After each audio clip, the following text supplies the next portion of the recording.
Mes enfants bien-aimés, aujourd'hui, je viens vous parler directement.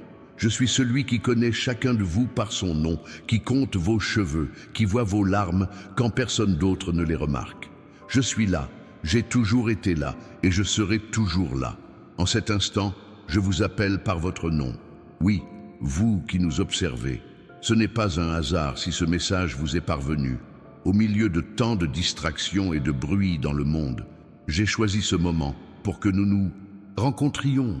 Je connais les difficultés que tu rencontres, je connais les défis qui semblent insurmontables. Je vois quand l'épuisement prend le dessus et quand l'espoir semble s'évanouir. Mais je veux que tu saches, je ne t'ai pas abandonné et je ne t'abandonnerai jamais. Beaucoup d'entre vous attendaient un signe, une parole, une direction. Peut-être avez-vous prié pour obtenir des réponses, ou peut-être êtes-vous resté silencieux, pensant que vos paroles ne m'atteindraient pas. Aujourd'hui, je veux que vous sachiez que j'ai entendu chaque murmure de votre cœur. Le miracle que vous attendez peut sembler lointain, mais il est plus proche que vous ne le pensez. Il ne s'agit pas seulement de changer les circonstances extérieures, mais d'une transformation qui commence en vous.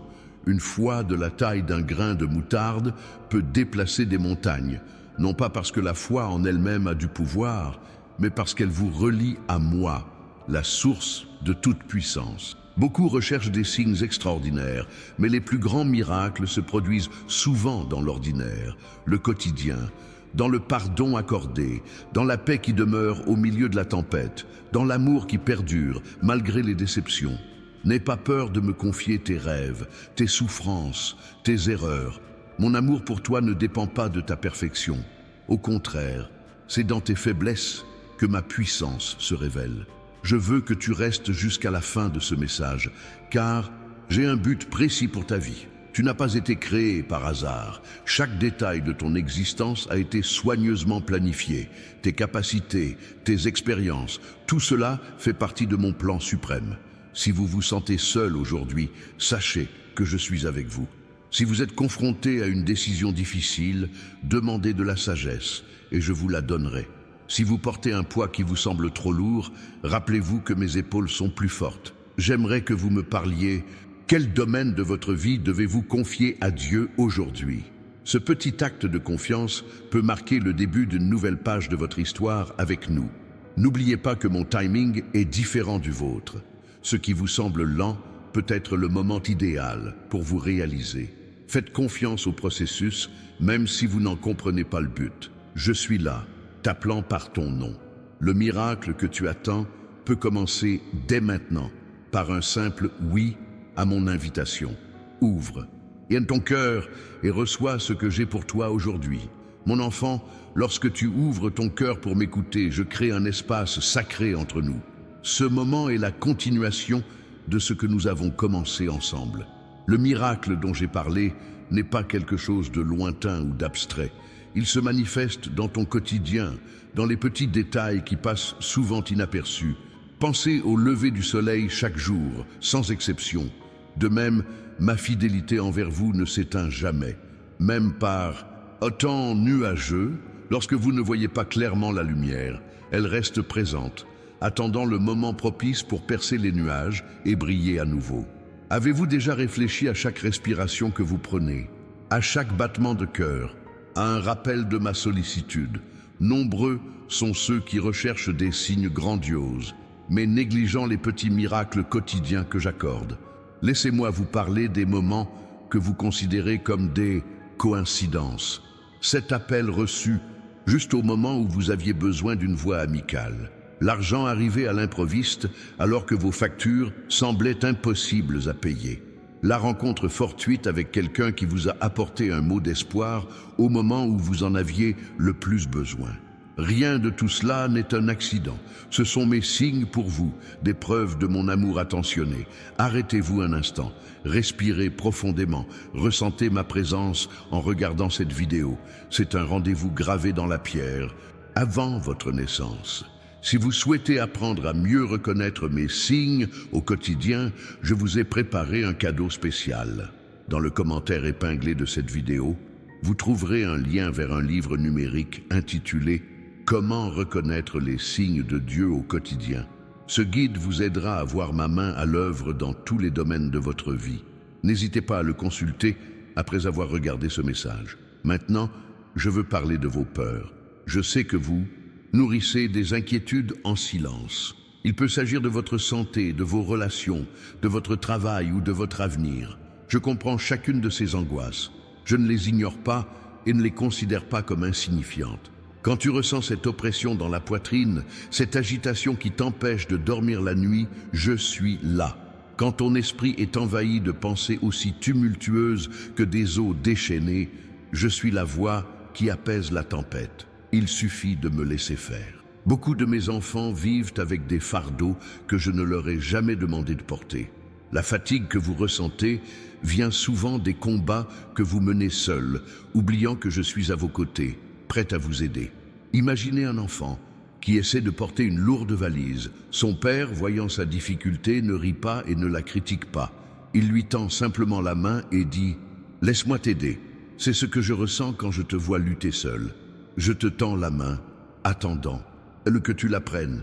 Si vous vous sentez épuisé en ce moment, répétez avec moi dans votre cœur « Je remets mes fardeaux entre les mains du Père ». Faites de cette prière une prière sincère.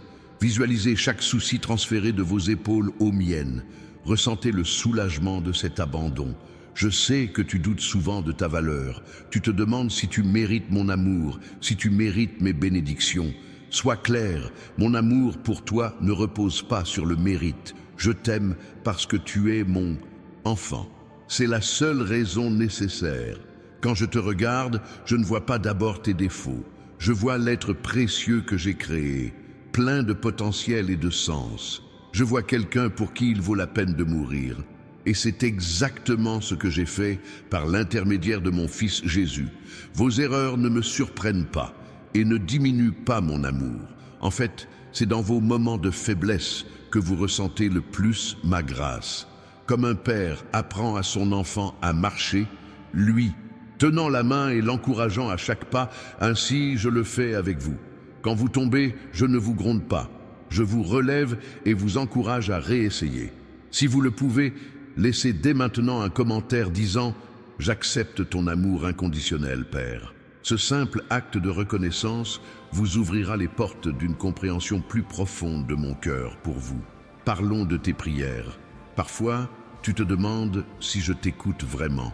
Quand le ciel paraît d'airain et que tes paroles semblent ne pas atteindre le plafond, tu te demandes si je t'écoute. En vérité, j'entends chaque murmure de ton cœur, même les prières que tu ne peux exprimer. Ces profonds gémissements de ton âme, je les comprends parfaitement et j'y réponds à toutes. Cependant, mes réponses ne se présentent pas toujours sous la forme que tu attends. Lorsqu'un jeune enfant demande à son père un couteau bien aiguisé pour jouer, l'amour de son père le pousse à dire non. Non pas que tu veuilles refuser, mais parce que tu sais ce qui est le mieux. De même, certaines de tes prières reçoivent un oui, d'autres un non, d'autres encore un attends. Toutes sont exaucées grâce à mon amour parfait et à ma vision complète de ta vie. Cliquez sur « J'aime » si cette vérité vous a touché. Ce petit geste contribue à diffuser ce message à ceux qui en ont besoin. Je veux maintenant parler du temps. Dans votre dimension terrestre, le temps est limité et linéaire. Vous craignez d'être trop et tard et vous angoissez à l'idée d'attendre. Mais dans mon royaume, le temps fonctionne différemment. Ce qui vous semble un retard n'est peut-être que le temps de préparation nécessaire à la parfaite réalisation de mes plans. Pensez à une graine plantée. Pour ceux qui ne comprennent pas le processus de croissance, il peut sembler que rien ne se passe pendant des semaines. Pourtant, sous terre, une transformation incroyable s'opère. Des racines se forment, des structures se développent. Tout se prépare pour le moment idéal où elles perceront le sol et se révéleront. C'est aussi ce qui se produit dans votre vie, souvent en coulisses, préparant des choses que vous ne pouvez même pas imaginer. Si vous attendez quelque chose, guérison, restauration, direction, provision, sachez que je ne vous ai pas oublié. Un silence apparent n'est pas une absence, c'est une préparation. Ayez confiance en mon timing, même si cela vous paraît incompréhensible. Partagez cette vidéo avec quelqu'un qui traverse une période d'attente. Vos actions pourraient lui apporter le réconfort dont il a besoin en ce moment. Beaucoup de mes enfants vivent dans la peur de l'avenir. Les nouvelles, les circonstances, les incertitudes, tout semble conspirer pour leur voler leur paix. Mais je veux vous rappeler une chose importante. Je suis déjà dans votre avenir. Chaque jour qui vient m'est déjà connu. Quand tu t'inquiètes pour demain, c'est comme si tu doutais de ma capacité à être là pour toi quand ce lendemain arrivera. L'anxiété résulte souvent de la tentative de gérer aujourd'hui les problèmes de demain, sans la grâce que je t'accorderai quand demain viendra. Vis un jour à la fois, confiant que je te donnerai exactement ce dont tu as besoin, quand tu en auras besoin. Ne gâche pas le présent à craindre l'avenir ou à regretter le passé. Je suis avec toi maintenant. C'est à cet instant précis que ma grâce est disponible dans toute sa plénitude. Si vous n'êtes jamais abonné à cette chaîne, faites-le maintenant. Laissez ces messages, continuez à toucher et à transformer votre cœur au quotidien. Parlons de vos relations. Je sais que certaines personnes dans votre vie ont causé de profondes blessures. Des mots tranchants comme des épées, des actes qui ont brisé la confiance, des abandons qui ont laissé des cicatrices. Je porte chacune de ces souffrances en vous. Le pardon que je vous demande n'est pas destiné à aider celui qui vous a blessé, mais à vous libérer. Le ressentiment, c'est comme boire du poison en espérant que l'autre tombera malade. En pardonnant, vous brisez les chaînes qui vous lient au passé et faites place à de nouvelles bénédictions. Cela ne signifie pas nier la douleur ni faire comme si de rien n'était. Cela signifie renoncer à mon droit de juger et de me venger en ayant confiance que je ferai ce qui est juste au moment opportun. Cela signifie choisir la liberté plutôt que la captivité émotionnelle. Avez-vous besoin de pardonner à quelqu'un aujourd'hui? Fermez les yeux un instant et dites « Père, aide-moi à pardonner comme tu m'as pardonné ». Cela pourrait être le premier pas vers la délivrance que vous recherchez depuis des années. Maintenant, je veux parler des dons que j'ai placés en vous. Chacun de mes enfants a reçu des talents uniques, des capacités particulières, une vocation particulière. Certains le découvrent très tôt, d'autres passent des années sans se rendre compte des trésors qu'ils portent en eux. Tu n'as pas été créé pour être une copie conforme de qui que ce soit. La comparaison est un piège qui te vole ta joie et obscurcit ta vision du but unique que j'ai pour toi. En te comparant aux autres, tu déshonores à la fois le dessein originel que j'ai créé en toi et l'œuvre que j'ai accomplie dans la vie des autres. Pensez à un orchestre. Chaque instrument possède un son unique, une fonction spécifique. Un violon ne cherche pas à être un tambour, ni une flûte à sonner comme une trompette. La beauté de la musique naît précisément de la diversité harmonieuse des instruments. Il en va de même pour mes enfants, chacun apportant sa note unique à la symphonie de mon royaume. Quel don as-tu négligé? Quel talent as-tu laissé en sommeil? Quel appel as-tu ignoré? N'enterre pas les trésors que je t'ai donnés. Utilise-les pour bénir les autres et glorifier mon nom. Si ce message éveille en vous le désir de redécouvrir et d'utiliser vos dons, laissez un cœur dans les commentaires en symbole de votre engagement. Parlons des difficultés que vous rencontrez. La vie sur Terre n'est pas facile, je ne l'ai jamais promis. Les difficultés, cependant, ne signifient pas mon absence ou mon indifférence. Au contraire, c'est souvent dans les plus grandes épreuves que ma présence devient la plus tangible, si vous êtes attentif. Les épreuves que je tolère dans votre vie ont un but. Elles renforcent votre foi, révèlent votre véritable caractère, développent la persévérance et vous préparent à de plus grandes bénédictions. Tel le feu qui purifie l'or et élimine les impuretés, les épreuves peuvent purifier votre cœur, non pour vous punir, mais pour vous perfectionner. Quand tu traverses de sombres vallées, souviens-toi, je ne te regarde pas de loin, je marche à tes côtés. Mon bâton et ma houlette te soutiennent, mes mains tiennent les tiennes, mon regard ne cesse jamais de te surveiller, et au moment opportun, je te ferai sortir de la vallée et te guider vers de verts pâturages. Si vous êtes actuellement au cœur d'une bataille, sachez que ce combat ne définira pas votre destin. Ce n'est qu'un chapitre, pas le livre entier de votre histoire. Et moi, l'auteur de votre foi, j'ai déjà écrit une fin victorieuse. Dans le commentaire épinglé de cette vidéo, en plus du livre numérique mentionné, vous trouverez une prière spéciale pour les temps de crise. N'hésitez pas à la chercher. Elle vous sera d'un grand secours dans les moments difficiles. Beaucoup de mes enfants passent leur vie entière à chercher au mauvais endroit ce qu'ils ne peuvent trouver qu'en moi. Ils recherchent la satisfaction dans les biens matériels, le statut social, les relations, les expériences. Toutes ces choses peuvent leur apporter une joie passagère, mais elles ne combleront jamais le vide que j'ai été spécialement conçu pour combler. C'est comme essayer d'insérer une cheville carrée dans un trou rond. Cela ne fonctionnera tout simplement pas, peu importe les efforts que vous y mettez. Votre cœur a été fait pour moi, et il sera agité jusqu'à ce qu'il trouve le repos en ma présence. La paix véritable, le contentement durable, la joie qui perdure même dans les tempêtes, tout cela naît d'une relation intime avec moi. Non pas comme une théorie religieuse ou un ensemble de règles, mais comme une amitié vivante, un lien quotidien, une communion constante. Avez-vous cherché à combler votre vide par des substituts? Avez-vous couru après des choses qui promettent la satisfaction, mais qui vous laissent-elles toujours sur votre faim? Aujourd'hui, je vous invite à vous tourner vers la seule source capable d'étancher votre soif la plus profonde. Arrêtez-vous maintenant et dites « Père, je reconnais que toi seul peux combler le vide en moi. Je me tourne vers toi, ma source. » Cette simple prière, récitée avec sincérité, peut marquer le début d'une nouvelle étape de votre cheminement. Je veux aussi parler de votre esprit. Les pensées que vous nourrissez façonnent votre réalité.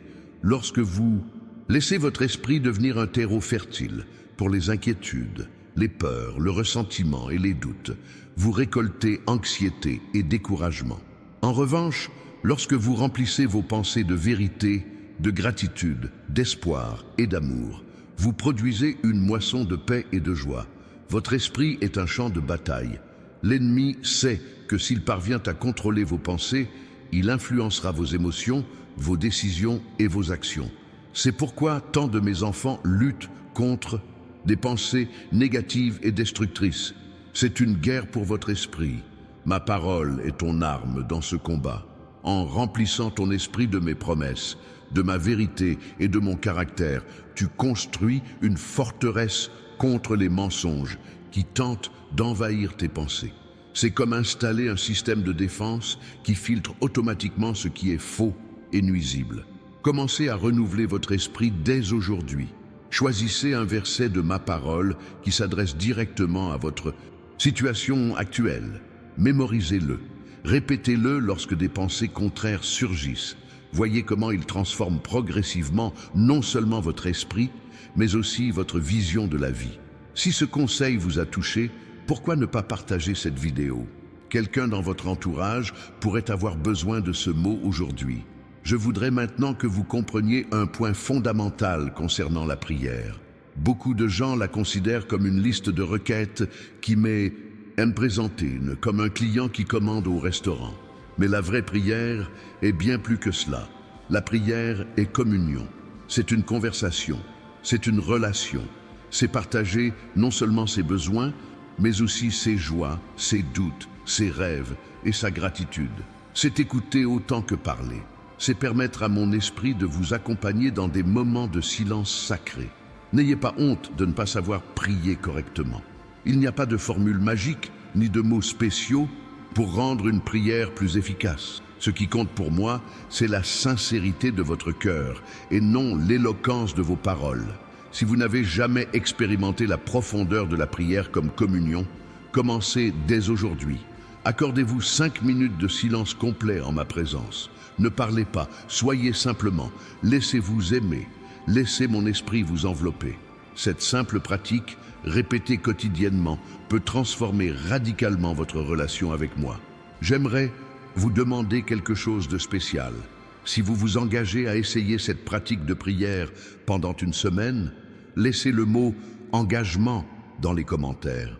Ce petit acte de déclaration publique peut vous aider à renforcer votre détermination. Parlons de ta raison d'être. Avant même de te former dans le ventre maternel, je connaissais ta raison d'être. Avant même ton premier souffle, j'avais déjà conçu un plan pour ta vie. Il n'y a pas de hasard dans ma création.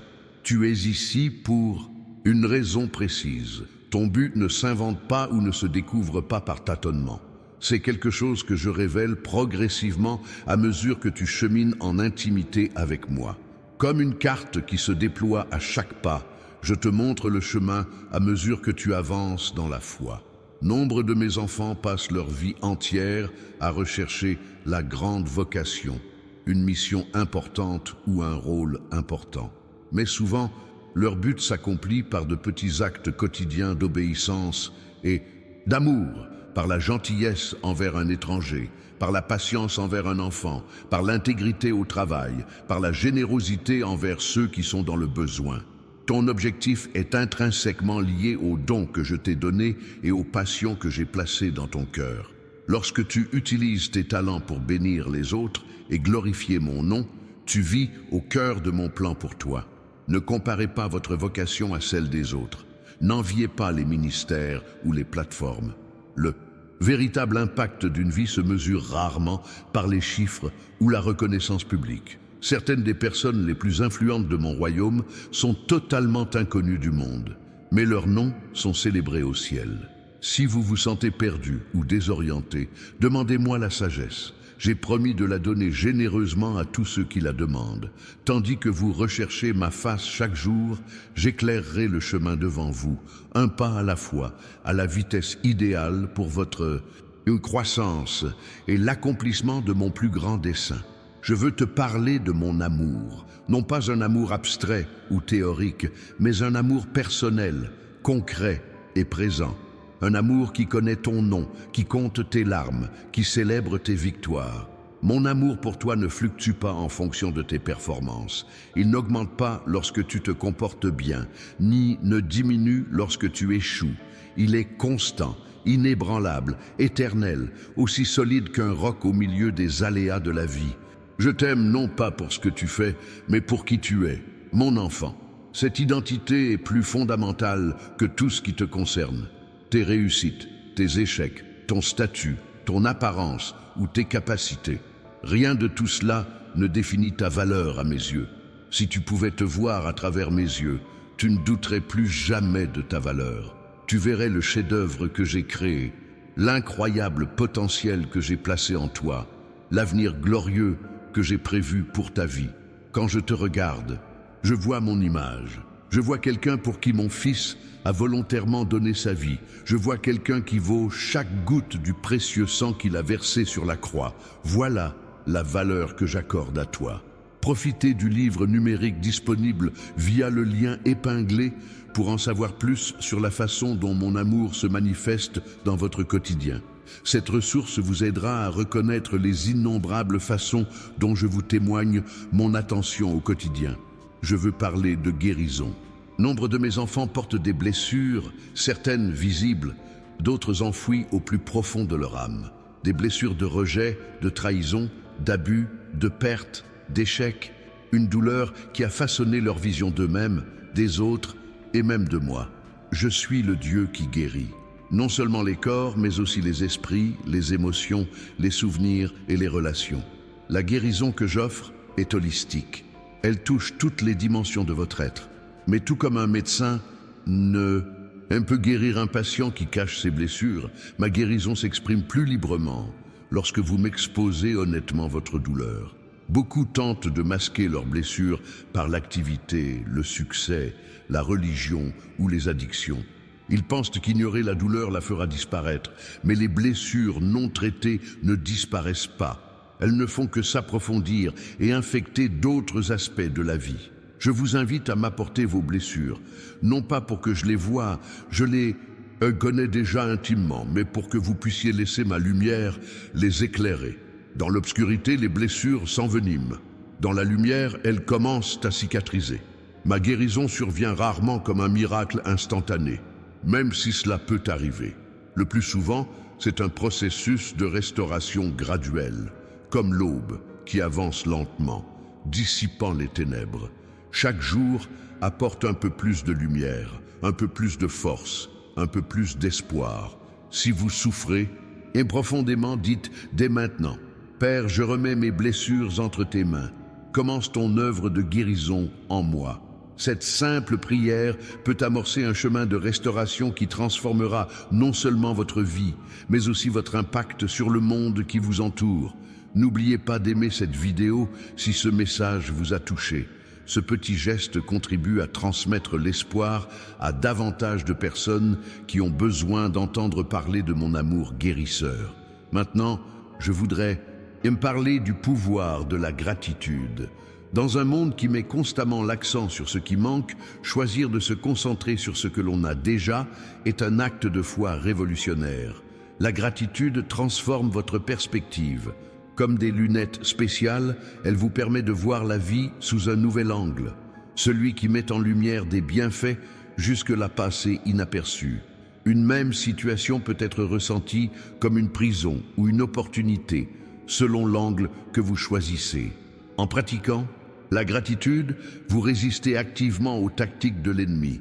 Il s'efforce sans relâche de vous maintenir dans l'insatisfaction, de vous faire toujours désirer ce que vous n'avez pas, sans jamais apprécier ce que vous avez déjà. La gratitude désamorce cette stratégie, vous ancrant dans le présent et dans vos bénédictions actuelles. Commencez un journal de gratitude. Chaque jour, notez 3 choses pour lesquelles vous êtes reconnaissant. De la plus simple, comme respirer, à la plus profonde, comme des relations enrichissantes. Cet exercice, pratiqué régulièrement, reprogramme votre cerveau pour qu'il perçoive le positif. La gratitude ouvre aussi la porte à davantage de bénédictions. Non pas qu'elle soit une formule magique pour manipuler ma générosité, mais parce qu'un cœur reconnaissant est un cœur ouvert, prêt à recevoir et à reconnaître de nouveaux dons. Comme le dit ma parole, à celui qui a, il sera donné davantage. Si vous n'avez jamais expérimenté le pouvoir transformateur de la gratitude, je vous invite à commencer dès aujourd'hui. Avant de vous coucher, prenez quelques minutes pour remercier spécifiquement 3 bénédictions de votre journée. Faites cela pendant 21 jours consécutifs et constatez le changement de perspective. Je veux aussi parler de ma parole. Ce n'est pas seulement un livre de règles ou un recueil d'histoires inspirantes. Elle est vivante et active, plus tranchante qu'une épée à double tranchant. Elle est une lumière pour vos pas, une nourriture pour votre âme, une ancre pour votre foi. Beaucoup de mes enfants considèrent ma parole comme une amulette, quelque chose d'agréable à avoir sous la main, mais pas quelque chose à étudier en profondeur ou à appliquer quotidiennement. D'autres la voient comme un livre ancien, intéressant peut-être, mais sans rapport avec les complexités de la vie moderne. La vérité est que ma parole contient la sagesse nécessaire à chaque situation à laquelle vous faites face. Des principes éternels qui transcendent les cultures et les époques. Des promesses qui demeurent fermes quelles que soient les circonstances. Des vérités qui vous libèrent de l'esclavage de l'erreur et du mensonge. Lorsque vous lisez ma parole, ne le faites pas simplement pour accomplir un devoir religieux. Lisez-la comme une lettre d'amour du Créateur de l'univers. Lisez-la comme une carte vers une vie abondante. Lisez-la comme le pain quotidien pour votre âme affamée. Si la Bible vous a semblé difficile ou lointaine, demandez à mon esprit d'ouvrir vos yeux spirituels pendant votre lecture. Il est l'interprète divin, capable de transformer les paroles anciennes en révélations nouvelles et personnelles. Commencez par de petites portions quotidiennes. Un psaume, un paragraphe d'évangile, quelques versets d'une épître. Méditez sur ces paroles. Demandez-moi ce que je vous dis précisément à travers elles. Laissez-les pénétrer au-delà de votre intellect, atteindre votre cœur et votre volonté. Dans le lien épinglé dans les commentaires, vous trouverez un guide pratique d'études bibliques qui complète le livre numérique mentionné. Cette ressource vous aidera à tirer le meilleur parti de votre lecture quotidienne de ma parole. Maintenant, je veux parler de communauté. Vous n'avez pas été créé pour cheminer seul. La foi que je souhaite pour vous n'est pas solitaire, mais solidaire, vécue en lien avec ceux qui partagent votre cheminement. Beaucoup de mes enfants tentent de me suivre isolément, pour diverses raisons. Certains ont été blessés par des expériences passées avec d'autres croyants.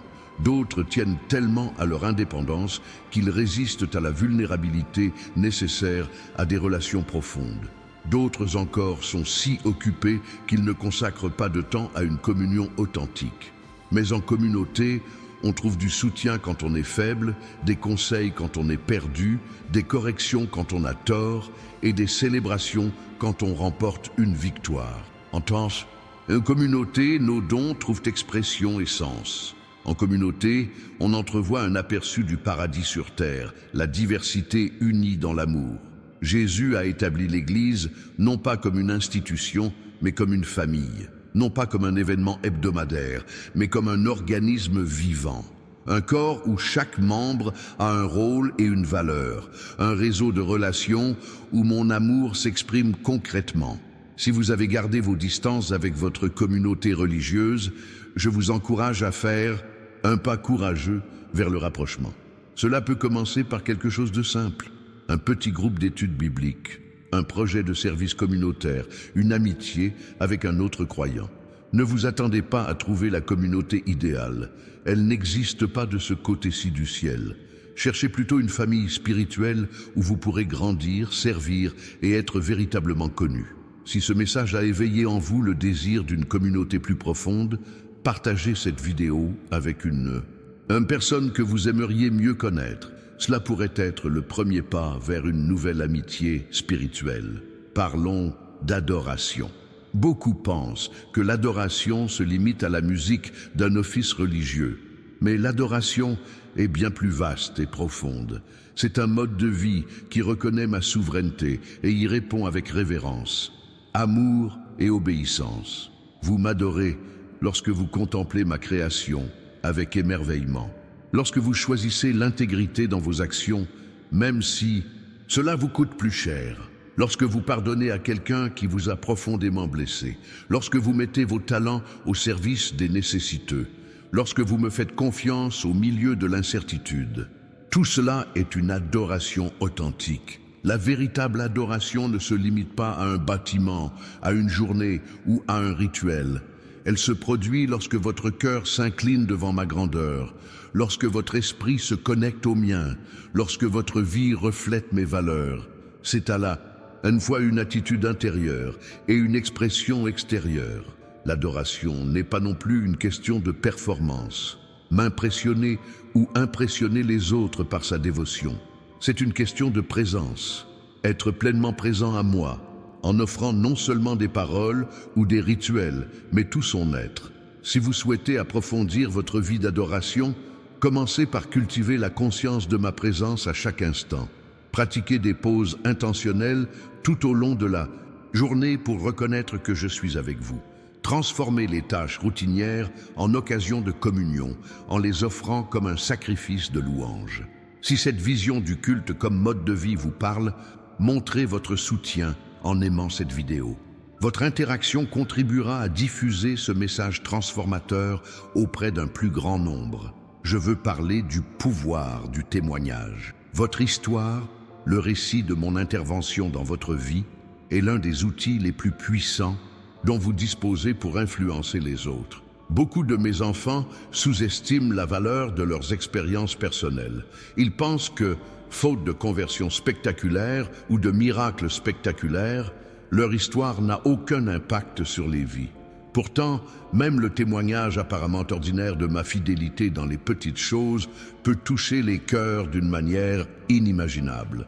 En partageant honnêtement vos difficultés et la façon dont ma grâce vous a soutenu, vous redonnez espoir à quelqu'un confronté à des combats similaires. En parlant ouvertement de vos échecs et de la façon dont mon pardon vous a restauré, vous offrez un chemin de retour à quelqu'un qui se sent désespérément perdu.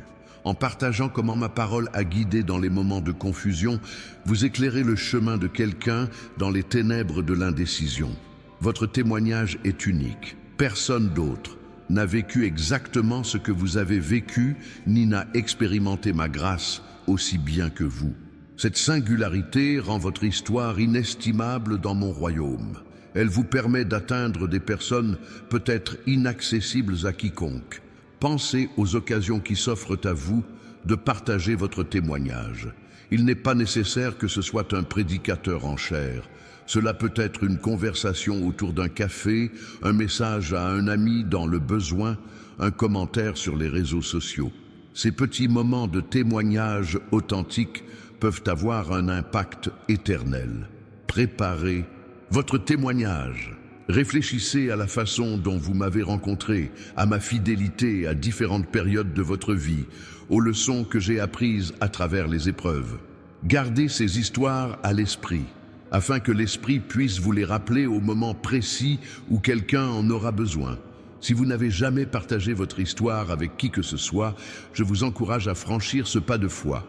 Commencez par une personne de confiance, un ami proche, un membre de votre famille, un mentor spirituel.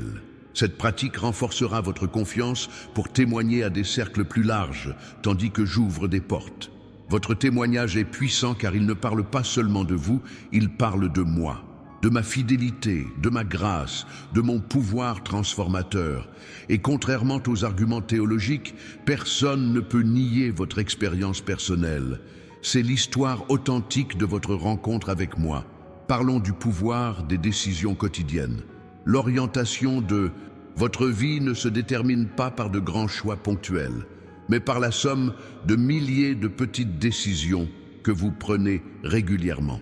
Chaque fois que vous choisissez de pardonner plutôt que de ressentir du ressentiment, vous façonnez votre caractère. Chaque fois que vous choisissez la vérité plutôt que le mensonge, vous renforcez votre intégrité. Chaque fois que vous choisissez de faire confiance plutôt que de désespérer, vous cultivez votre foi. Ces choix apparemment anodins ont un impact cumulatif considérable au fil du temps. Beaucoup de mes enfants attendent des moments d'inspiration marquants pour changer leur vie, ignorant le pouvoir transformateur des choix quotidiens. Ils aspirent à la montagne sans l'ascension quotidienne, à la récolte sans le travail constant, à la destination sans le cheminement progressif. La véritable transformation est rarement instantanée. Elle ressemble plutôt au lever du soleil, progressive, constante, inévitable si l'on reste sur le chemin. Chaque petit choix, en accord avec mon cœur et ma parole, vous rapproche un peu plus du caractère du Christ. Aujourd'hui, vous serez confronté à des dizaines de décisions. Comment réagir face à une critique? Prendre du temps pour être en ma présence? Dire la vérité quand un mensonge serait plus commode? Aller vers quelqu'un dans le besoin ou ignorer son appel? Nourrir votre esprit de contenu encourageant ou dégradant? Chacun de ces choix est d'une importance éternelle. Envie d'une véritable transformation dans votre vie. Commencez par prêter attention aux petites décisions. Demandez-vous constamment, ce choix me rapproche-t-il ou m'éloigne-t-il de Dieu? Cette décision reflète-t-elle qui je veux vraiment être? Le secret ne réside pas dans les choix parfaits, mais dans la constance, dans les choix qui vont dans la bonne direction. Procurez-vous le livre électronique disponible sur le lien épinglé? Comment reconnaître les signes de Dieu dans la vie? Une quotidienne. Et voyez comment ces petites décisions quotidiennes font de la place à ma voix et à ma direction dans votre vie. Je veux parler des saisons de votre vie. Tout comme la nature connaît le printemps, l'été, l'automne et l'hiver, votre cheminement spirituel traverse lui aussi différentes saisons, chacune ayant sa propre finalité. Il y a des périodes de croissance où de nouvelles compétences, relations et opportunités s'épanouissent dans votre vie. En ces temps de printemps spirituel, vous ressentez de l'enthousiasme, de l'énergie et de l'anticipation pour l'avenir. Profitez de ces périodes pour vous épanouir, apprendre et relever de nouveaux défis. Il y a des périodes de productivité où l'on récolte les fruits des investissements antérieurs. Durant ces périodes estivales, votre ministère prospère, votre travail porte ses fruits et vos relations s'approfondissent. C'est le moment de travailler avec assiduité et de maximiser les opportunités que je vous ai offertes. Il y a des périodes de récolte et de lâcher prise où les choses qui étaient autrefois essentielles à notre vie prennent fin, comme les feuilles qui tombent en automne, des relations, des postes ou des projets peuvent prendre fin. Ces périodes, bien que souvent douloureuses, sont essentielles pour créer l'espace nécessaire à la nouveauté que je désire apporter. Et il y a des périodes de dormance apparente, où peu de choses semblent se produire extérieurement. En ces temps de hiver spirituel, Vous pouvez vous sentir stagnant ou oublié. Mais tout comme la graine sous la neige prépare le printemps, ce sont des périodes cruciales de développement intérieur, de consolidation et de préparation au prochain cycle de croissance. L'erreur de beaucoup est de résister à la saison actuelle, soit en persistant dans une saison déjà passée, soit en essayant de forcer l'arrivée de la suivante. Chaque saison a son timing parfait et son but unique. Apprendre à discerner la saison dans laquelle on se trouve et coopérer avec ce que je fais à ce moment précis est la clé de la paix et de la croissance. Dans quelle saison vivez-vous actuellement? En prendre conscience peut clarifier vos prières, vos décisions et vos attentes. Si cette réflexion sur les saisons de la vie vous a apporté une nouvelle compréhension, laissez le mot « saison » dans les commentaires pour marquer ce discernement. Parlons du monde invisible qui vous entoure. Nombre de mes enfants vivent comme si seul le monde matériel était réel, alors qu'en réalité, ils baignent dans une réalité spirituelle dynamique et percutante. Un conflit spirituel fait rage tout autour de vous. Ce n'est pas une lutte pour ma souveraineté. Elle n'a jamais été remise en question. C'est une lutte pour votre esprit, votre cœur, vos choix, votre destinée. L'ennemi sait qu'il ne peut vous priver de votre salut, alors il s'efforce sans relâche de vous rendre inefficace, improductif et isolé. Les attaques spirituelles se manifestent souvent par des schémas de pensée.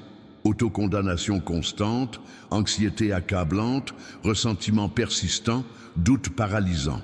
Ce ne sont pas de simples émotions, ce sont des champs de bataille où votre foi est mise à l'épreuve et renforcée. Les armes que je vous ai données pour ce conflit ne sont pas charnelles, mais puissantes en moi pour détruire les forteresses. La prière n'est pas un simple rituel religieux, mais une communication avec le commandant de l'armée céleste. Ma parole n'est pas un simple texte inspirant, mais une épée acérée qui coupe les mensonges de l'ennemi. La communion avec d'autres croyants n'est pas une simple activité sociale, mais un rempart contre l'isolement stratégique. Tu n'es pas seul dans ce combat. Mes anges sont à ton service. Mon esprit habite en toi. Mon Fils intercède continuellement pour toi. Et moi, le Seigneur des armées, je suis à tes côtés. Cette vérité change complètement ta perspective sur le conflit. Tu combats non pas pour la victoire, mais pour celle déjà acquise sur la croix. Vivez en pleine conscience de cette réalité spirituelle. Non par peur ou obsession, mais avec sobriété et vigilance. Soyez attentifs aux influences que vous laissez pénétrer dans votre vie, que ce soit par vos relations, vos divertissements ou vos habitudes. Toutes ces influences sont autant de portes d'entrée vers les influences spirituelles, positives ou négatives. Partagez cette vidéo avec quelqu'un qui a besoin d'un rappel de la victoire que nous avons déjà en Christ. Votre action peut apporter de l'espoir à ceux qui traversent d'intenses combats spirituels. Je veux parler du pouvoir transformateur du service. J'ai vécu parmi vous comme quelqu'un qui sert. J'ai lavé les pieds, nourri des multitudes, touché les lépreux et pris soin des marginalisés. Cet exemple n'était pas un hasard. C'est le modèle que j'ai donné à tous ceux qui me suivent. Servir les autres n'est pas seulement une bonne action, c'est un chemin de une transformation personnelle. Quand on sert, surtout ceux qui ne peuvent pas rendre l'appareil, quelque chose de profond se produit dans notre cœur. L'égoïsme diminue, l'empathie grandit, la perspective s'élargit. Le caractère se façonne à l'image du Christ. Nombreux sont ceux qui recherchent la croissance spirituelle par l'approfondissement des connaissances, des expériences émotionnelles et des rituels religieux. Ces éléments ont leur utilité.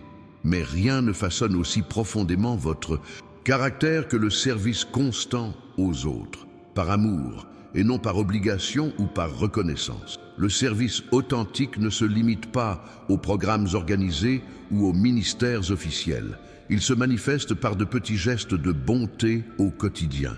Écouter sincèrement quelqu'un que tout le monde ignore, aider un voisin âgé à faire ses courses, accorder toute son attention à un enfant, défendre une personne injustement traitée. En servant, vous devenez mes mains et mes pieds dans le monde. Vous devenez un canal tangible de mon amour. Vous devenez un témoignage plus puissant que 1000 sermons. On peut contester vos paroles, mais on peut difficilement nier l'impact du service désintéressé. Regardez autour de vous. Qui a besoin d'aide? À quel besoin êtes-vous particulièrement préparé? Vers qui votre cœur se tourne-t-il naturellement? Ce sont des indices de l'esprit qui vous indiquent où vous devriez servir. Si vous n'avez pas encore trouvé votre lieu de service, laissez un commentaire disant « Je veux servir » comme un engagement à rechercher activement des opportunités d'être. Mes mains tendues vers quelqu'un cette semaine. Parlons de votre identité. Dans un monde qui cherche constamment à vous définir par vos réussites, vos possessions, votre apparence ou votre statut, je veux vous rappeler qui vous êtes vraiment. Tu es mon enfant bien-aimé, créé à mon image, avec un but éternel. Cette identité fondamentale ne se gagne ni ne se mérite, mais se reçoit comme un don, gratuit de mon amour. Elle ne dépend pas de tes performances, mais de mon choix immuable de t'adopter dans ma famille. Lorsque vous fondez votre identité sur quoi que ce soit d'autre, carrière, relations, talent, ministère, acceptation sociale, vous bâtissez sur du sable mouvant. Ces choses changent, échouent, déçoivent. Seule votre identité de mon enfant demeure constante à travers les saisons et les circonstances de la vie. Vivre à partir de cette identité solide transforme radicalement votre façon d'affronter les défis et les opportunités de la vie. L'échec ne vous définit pas, car votre valeur ne réside pas dans ce que vous faites, mais dans votre appartenance. Le rejet ne vous détruit pas, car votre acceptation première vient de moi et non des autres. Le succès ne vous enfle pas d'orgueil, car il reconnaît que chaque don et chaque opportunité viennent de moi. Beaucoup de mes enfants vivent comme des orphelins spirituels, cherchant constamment à prouver leur valeur, à gagner l'amour et à assurer leur place. Mais vous n'êtes pas orphelin, vous êtes héritier. Vous n'avez pas besoin de lutter pour ce qui vous a déjà été donné gratuitement sur la croix. Aujourd'hui, je vous invite à embrasser plus profondément cette identité. Rejetez les voix intérieures et extérieures qui tentent de vous définir selon des critères terrestres. Accueillez et reposez-vous dans la vérité de qui vous êtes en moi. Aimez inconditionnellement, acceptez pleinement, infiniment valorisé. Visitez le lien dans les commentaires pour accéder au livre électronique « Comment reconnaître les signes de Dieu dans la vie quotidienne » qui vous aidera à comprendre comment je confirme votre identité à travers les situations quotidiennes de votre vie. Je veux parler de la puissance de l'espoir, non pas un espoir vague ou un vœu pieux, mais un ancrage solide pour l'âme, la certitude inébranlable que je vous ai promis un avenir meilleur et que je suis absolument fidèle à ma parole. Dans un monde saturé de mauvaises nouvelles, de tragédies et de prédictions sinistres, l'espoir est un acte révolutionnaire. Il affirme, contre toute évidence, que la mort n'aura pas le dernier mot, que le mal ne triomphera pas, que l'histoire tend vers la rédemption et non vers la destruction. Cet espoir n'est pas naïf, c'est une vision spirituelle. Il vous permet de voir au-delà de votre situation présente et d'accéder à la réalité plus vaste de mon royaume qui avance, souvent invisiblement, comme le vin dans la pâte. L'espérance chrétienne ne nie pas la réalité de la souffrance, elle la redéfinit.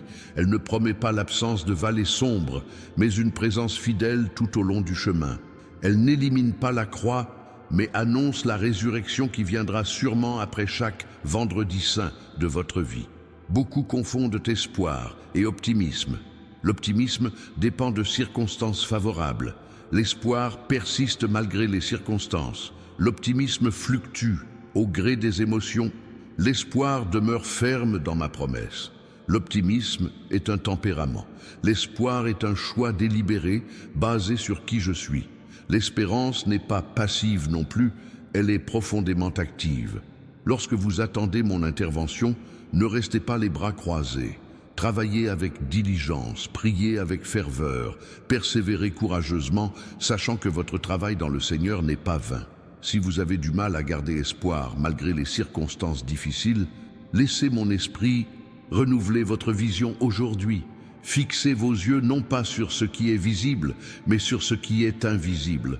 Non pas sur le temporaire, mais sur l'éternel. Non pas sur la tempête, mais sur le Seigneur qui marche sur les eaux. Si ce message d'espoir vous a apporté une nouvelle perspective, n'hésitez pas à aimer la vidéo. Votre interaction contribuera à transmettre de l'espoir à ceux qui en ont désespérément besoin. Je veux parler des moments d'attente dans votre vie, ces périodes où rien ne semble se produire, où vos prières tombent comme des nuages, où vos rêves et vos promesses sont suspendus pour une durée indéterminée. L'attente est l'un de mes outils de formation spirituelle les plus puissants et l'un des moins bien compris. Dans la culture du maintenant et de la gratification instantanée, l'attente paraît désuète, voire cruelle. Mais dans mon économie, attendre n'est jamais une perte de temps. Pendant les moments d'attente, je développe en vous des vertus qui ne pourraient pas croître autrement. La patience qui reflète mon caractère, la persévérance qui renforce votre foi, l'abandon qui approfondit votre confiance, la dépendance qui solidifie notre intimité.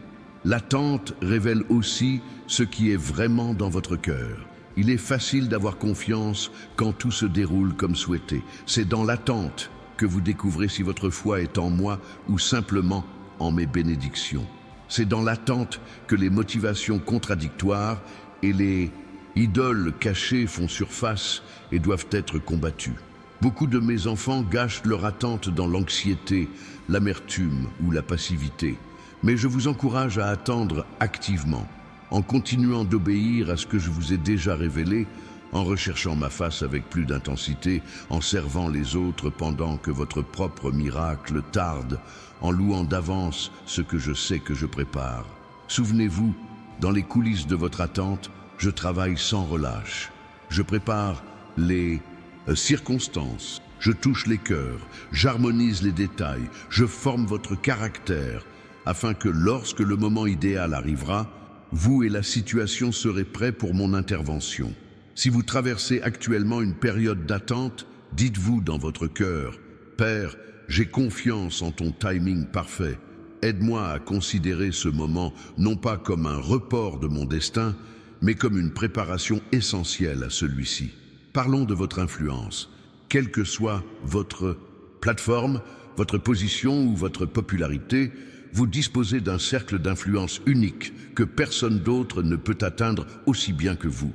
Peut-être votre influence s'étend-elle uniquement à votre famille, vos voisins et vos collègues. Ou peut-être touchez-vous des milliers de personnes grâce aux réseaux sociaux, à votre ministère ou à votre engagement communautaire. La taille de votre cercle ne détermine pas votre valeur. Ce qui compte, c'est la fidélité avec laquelle vous gérez l'influence qui vous est confiée. La véritable influence ne vient pas de techniques de persuasion ni d'un charisme naturel, mais de l'intégrité, de l'authenticité et d'un service constant. Elle est le fruit d'une vie vécue avec constance, à la lumière de mes valeurs, et non d'un stratagème pour gagner des adeptes ou de l'admiration. Votre plus grande influence se manifeste souvent dans des moments où vous ne réalisez même pas que vous êtes observé. Votre façon de traiter un serveur au restaurant, votre réaction à la provocation, votre gestion de la déception, votre façon de parler des autres en leur absence. Ces petits gestes du quotidien constituent le véritable témoignage de votre foi. L'influence découle aussi naturellement des domaines où vous avez connu la guérison et la croissance. Vos luttes passées, une fois rachetées par ma grâce, deviennent des ponts pour atteindre d'autres personnes engagées dans des combats similaires. Votre histoire de restauration apporte un espoir tangible à ceux qui sont encore dans la vallée. Utilisez intentionnellement votre influence pour le bien. Réfléchissez aux mots que vous choisissez, aux causes que vous soutenez et aux valeurs que vous prônez. Chaque interaction est une occasion de refléter ma personnalité et d'étendre mon royaume, non par une prédication forcée, mais par une présence authentique et un amour sincère. Ne sous-estimez jamais l'impact qu'une vie peut avoir. Un mot d'encouragement au bon moment peut sauver une vie. Un acte de gentillesse peut déclencher une chaîne de transformation. Un exemple silencieux peut inspirer des changements qui se répercutent de génération en génération. Partagez cette vidéo si vous souhaitez utiliser votre influence pour apporter lumière et espoir à votre entourage. Ensemble, nous pouvons créer des ondes de transformation qui rayonnent bien au-delà de nos cercles respectifs. Je veux parler du pouvoir transformateur de la vérité. À l'ère de la post-vérité, où les faits sont subordonnés aux sentiments et où les opinions priment sur la réalité objective, vous êtes appelé à être un ambassadeur de la vérité, ma vérité, qui libère et restaure. La vérité n'est pas toujours confortable ni commode. Elle remet souvent en question vos hypothèses, expose vos incohérences et met en lumière vos angles morts. Mais tel un chirurgien expérimenté, je coupe non pas pour blesser, mais pour guérir. Beaucoup craignent la vérité, préférant se bercer d'illusions confortables. Ils craignent qu'elle soit trop dure, trop exigeante, trop perturbatrice. Mais la vérité, aussi difficile soit-elle au départ, mène toujours à la liberté. C'est le mensonge qui asservit, limite et diminue. Engagez-vous à la vérité dans tous les domaines de votre vie. Soyez honnête dans vos relations, même lorsque le silence ou la manipulation semblent plus faciles. Soyez honnête dans vos relations professionnelles, même lorsque des raccourcis éthiques promettent des gains rapides. Soyez fidèle à vous-même, affrontez courageusement vos motivations, vos peurs et vos schémas de pensée. La vérité exige aussi de l'humilité. Reconnaître que notre perspective est limitée, que nous ne voyons pas toujours clairement, que nous avons des angles morts, que d'autres perçoivent mieux que nous.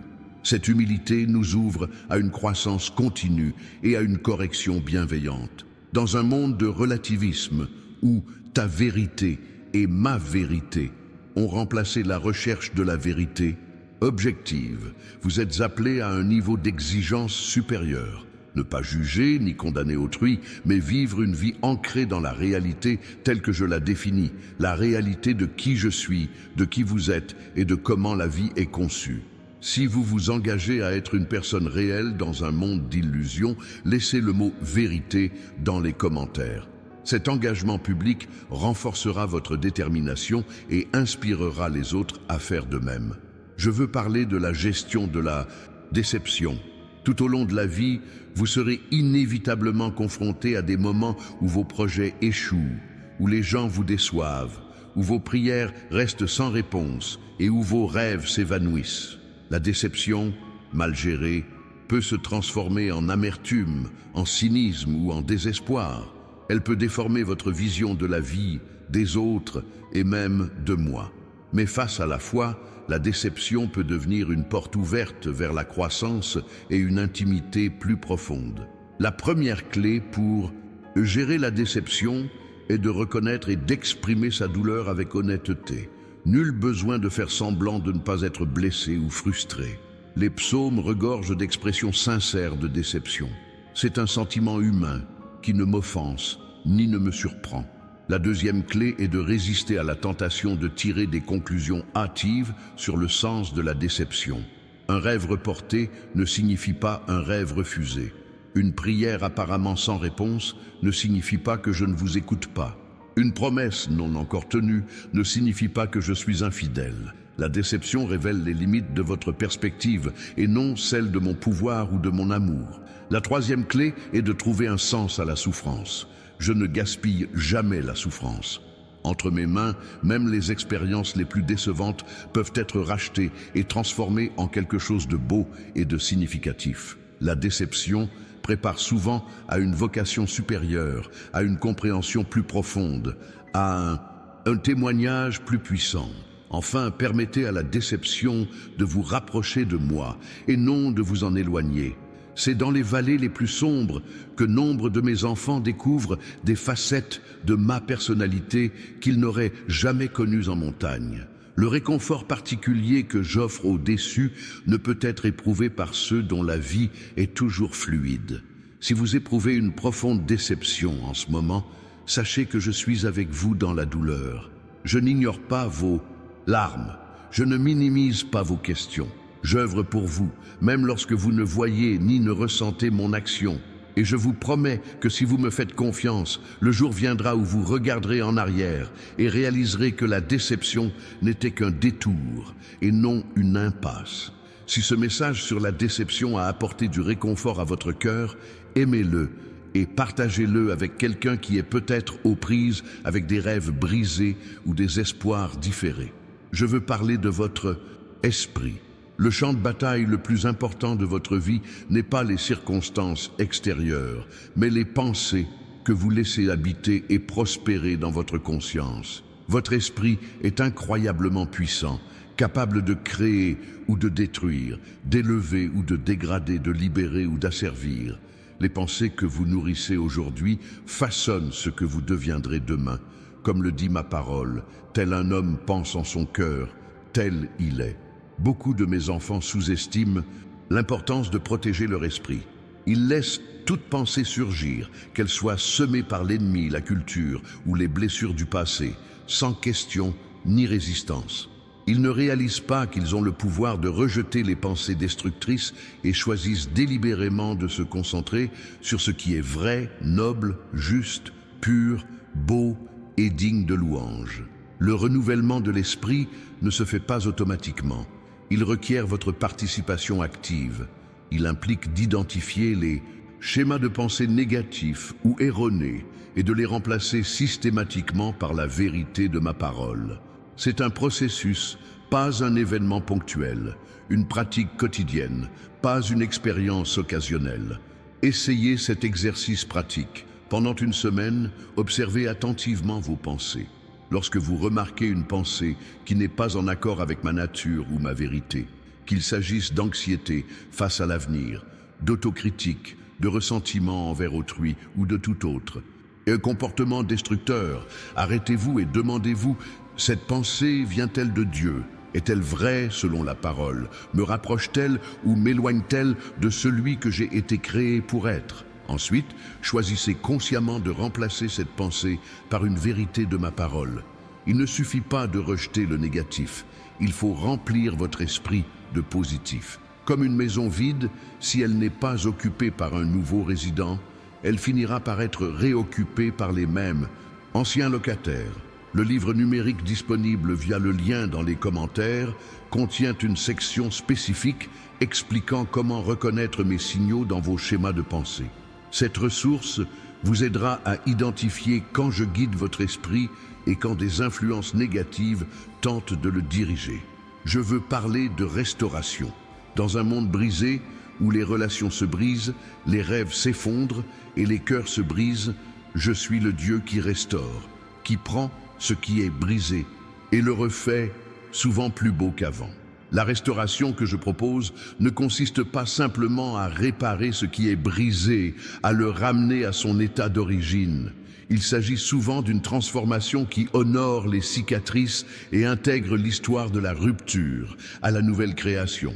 À l'instar de cet artiste japonais qui comble les fissures de la céramique avec de l'or, transformant l'objet brisé en quelque chose de plus précieux que l'original. Nombre de mes enfants abandonnent toute une possibilité de restauration lorsque la situation semble irrémédiablement perdue. Un mariage détruit par une trahison, une carrière déraillée par une grave erreur, une santé compromise par une maladie chronique, une réputation ternie par un échec public. Mais ma spécialité, ce sont précisément ces situations impossibles. La restauration est rarement instantanée. Comme la reconstruction d'une ville après une catastrophe, c'est un processus qui exige du temps, des ressources et un travail constant. Il requiert votre participation active, la volonté de pardonner, le courage de retrouver confiance, l'humilité d'apprendre de ses erreurs et la persévérance de persévérer même lorsque les progrès semblent lents. Si vous êtes en train de vous reconstruire, que ce soit dans votre relation, votre santé, vos finances ou vos rêves, n'abandonnez pas à mi-chemin. Les moments les plus difficiles arrivent souvent juste avant le tournant. Continuez à suivre mes conseils, une étape à la fois, même si vous n'en voyez pas le résultat final. N'oubliez pas non plus que parfois, la restauration que je propose ne consiste pas à revenir à l'état initial, mais à créer quelque chose de nouveau et de différent.